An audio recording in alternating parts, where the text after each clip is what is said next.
Hello everyone, today I'm reviewing this soldering iron that doesn't run on electricity but works with butane gas.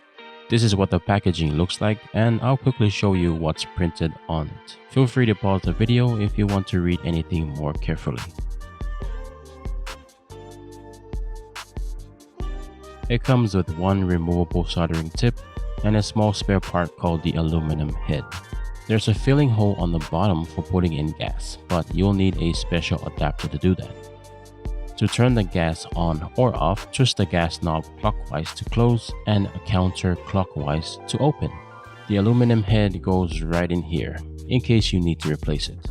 When these arrive, the fire jet head attachment is already screwed on and ready to use.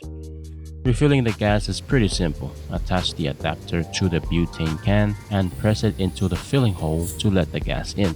Remember, the can needs to be upside down during this process. I was trying to show you the flame on camera, but that was really hard to do.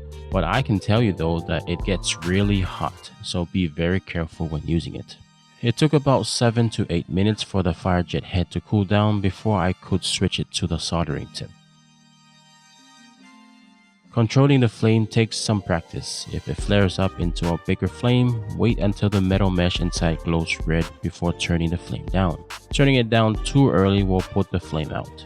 Also, avoid turning the gas knob all the way to maximum, since not all the gas will burn well. If you smell gas, turn the knob down immediately. One of the biggest advantages of this gas-powered iron is that it heats up faster than my 60-watt electric iron. And it's also great that there are no wires to restrict my movements. One downside though is that it's less effective in windy conditions, since it takes longer to heat up. I really like this product. It's very useful, especially when the power goes out. But be careful, it's dangerous if you don't handle it properly. If you're looking for a portable soldering iron for your projects, this might be just what you need. That's it. Stay safe, happy soldering, and peace out. I'll see you in the next one.